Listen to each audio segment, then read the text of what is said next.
In a quiet little town tucked between hills and trees, there stood a wedding venue that almost everyone knew about, Silver Pines Estate. With white columns, green gardens, and a lake that sparkled in the sun, it looked like something out of a fairy tale.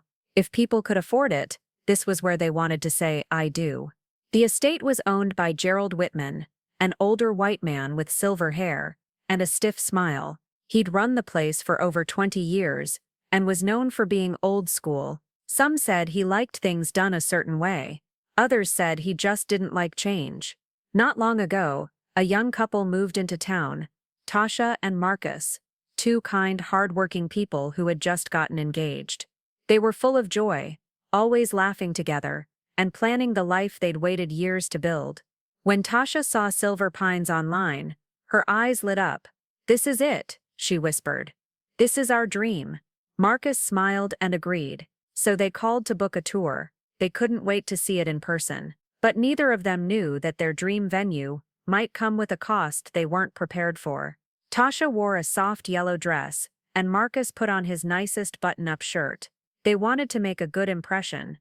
After all, this was their first big step in planning the wedding. When they arrived at Silver Pines Estate, the place looked even more beautiful in person. Roses lined the walkway, and a fountain sparkled in the sun.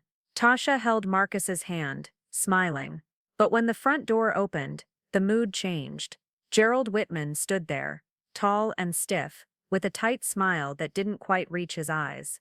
"You must be Tasha," he said slowly, glancing at Marcus but not offering a handshake. "Right this way." As he walked them through the property, Gerald's tone stayed flat. He spoke quickly, like he couldn't wait to be done. Tasha asked about the ballroom.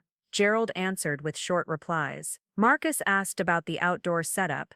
Gerald changed the subject. At one point he said, "Now these packages can be a bit pricey. You may want to consider something smaller, something more manageable." Tasha's smile faded a little. Just then, another couple walked in, white, young, dressed casually. Gerald's whole face lit up.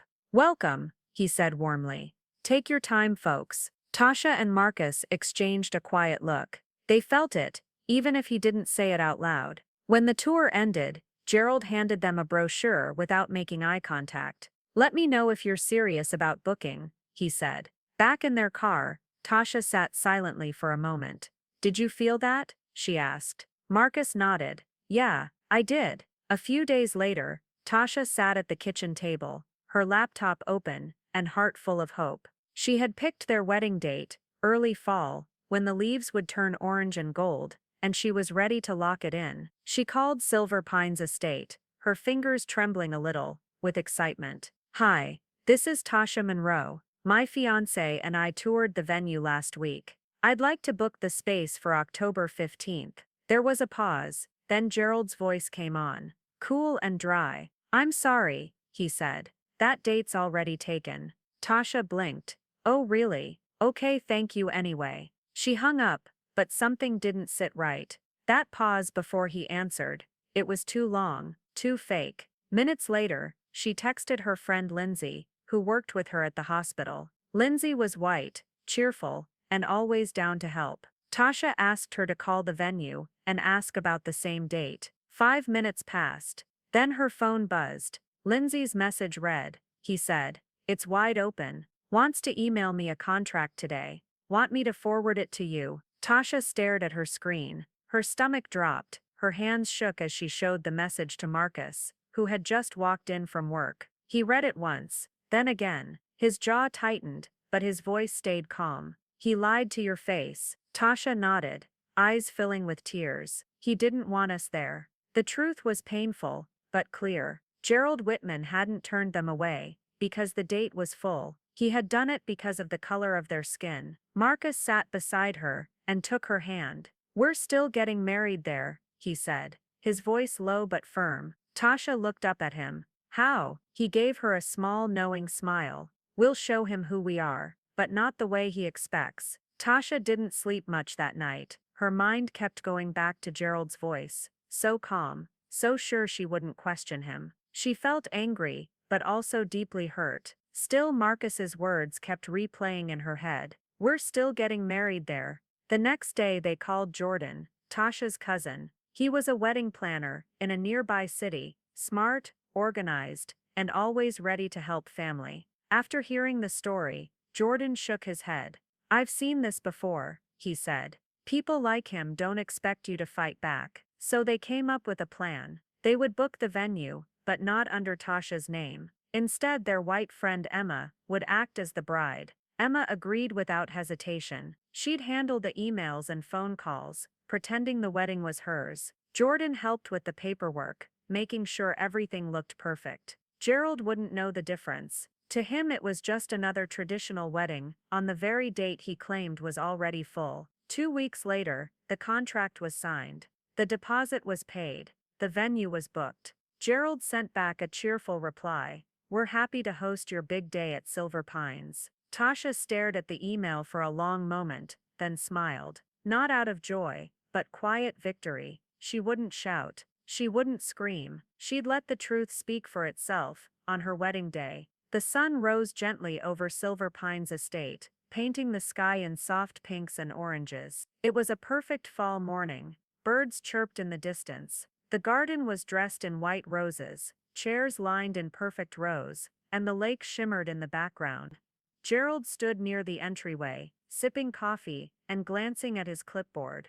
Everything looked as it should. A wedding was scheduled. The bride's name, Emma Lawrence, sounded like a fine match for his venue. Then the guests started to arrive. At first Gerald noticed a few people walking in, black, well-dressed and polite. Nothing to worry about, he thought. Probably friends of the groom. But then more came. 10, 20, 30. Almost every guest was black, men in sharp suits, women in stunning gowns. Some wore natural hair, others had braids or afros, all looking elegant and proud. Gerald's brow furrowed. He checked the list again. Emma Lawrence, groom Daniel. He couldn't remember. Then a sleek black car pulled up to the front. Out stepped Tasha, in a long white gown, glowing and beautiful. Her arm was linked with Marcus, dressed in a deep navy tux. The two of them smiled, calm and confident. Gerald froze. He took a step forward, confused.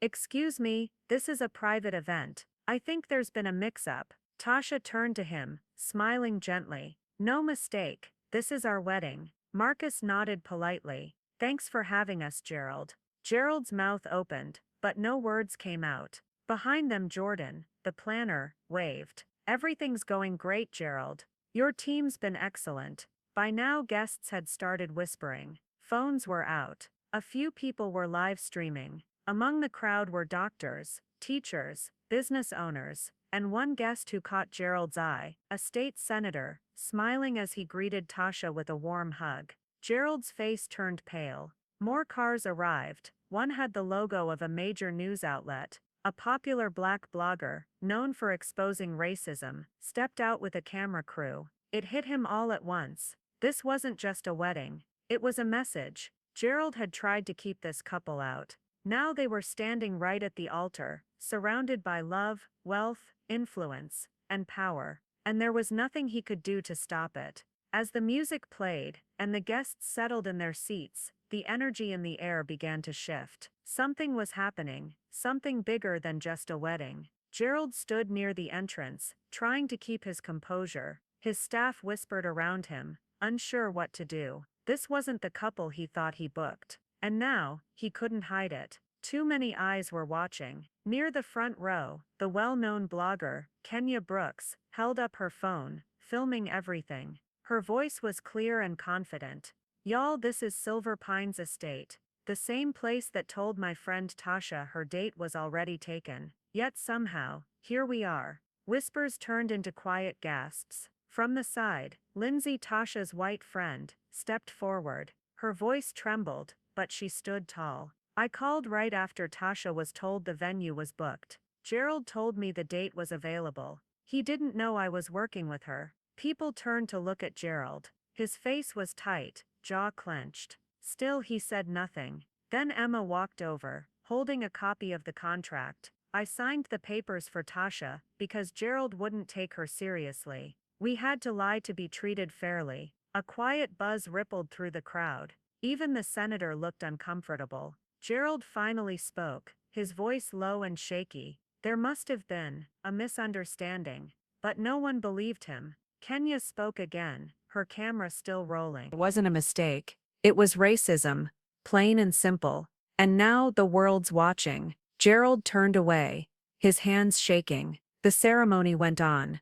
Beautiful, joyful, and full of emotion. Tasha and Marcus exchanged vows under a golden sky, surrounded by people who truly loved and supported them. And somewhere in the background, Gerald Whitman stood alone, watching the truth unfold. By the next morning, clips from the wedding were all over social media. #Tasha and Marcus wedding started trending. So did #Silver Pines Exposed.